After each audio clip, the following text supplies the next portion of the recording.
Би сүүлийн 10 жил нийслэл хотынхоо өвөл, хавар, зун, намар, өдөр шүн, өглөө орой, нартай, сартай, цастай, бороотой, үүлтэй, солонготой, түгжрэл гацаатай, утаа униартай, баяр хөөртэй, уйдгар гунигтай, зовлон бэрхшээлтэй ихэнх өдөр хамт байж, тэнгэрээс ажиглаж, гэрэл зураг авч, видео бичлэг хийж ирсэн.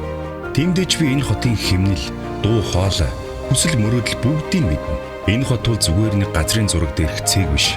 Энд бидний дурсамж, залуу нас, мөрөөдөл амьдарч байгаа.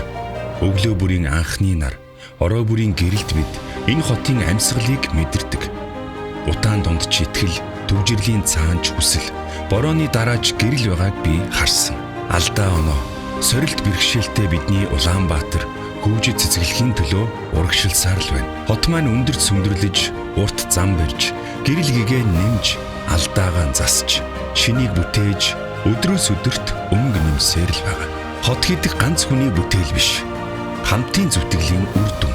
Хүн бүр багахан хичээвэл, гудамж бүр илүү цэвэрхэн, зам бүр илүү аюулгүй, цонх бүр илүү гэрэлтэж, дэлхийн хамгийн хүйтэн нийслэлч гэлээ хамгийн найрсаг дулаахан хот болно. Бидэнд тээж ирсэн агуу түүх, өв соёл, шин бүтээн байгуулалт бүх зүйл бий. Цаашдаа хийх бүрч их ажил байна. Улаанбаатар бол төгс биш ч хизээд амьд хот байсаар ирсэн.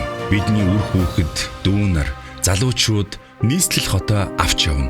Бид сайн бүхнээ сургаж, зөвлөж, алдаж онсон туршлагаа хэлж, ирээдүйн хотоо даатхан үлдээнэ. Зориод ирэхэд сэтгэл дүүрэн, зочлоод гарахад дурсамж дүүрэн, ажил амьдрал нь амжилт дүүрэн, аз жаргалтай Улаанбаатар хотыг бид хамтдаа бүтээн.